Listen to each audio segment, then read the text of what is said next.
Hi everyone, in today's video I'll show you guys how you can like someone in Bumble. Well, it's quite easy. All you have to do is simply open the application and make sure that you're logged in first.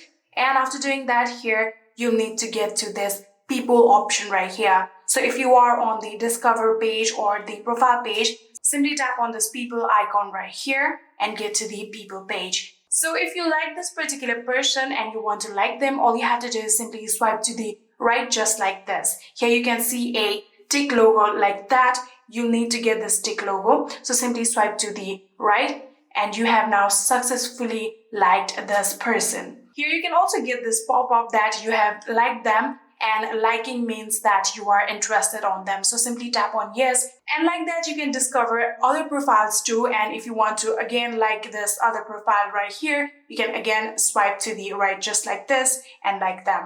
And yeah, that is it. I hope this video was helpful to you guys. If it was, please do not forget to hit that subscribe button and like our video. Thank you so much for watching. See you in the next.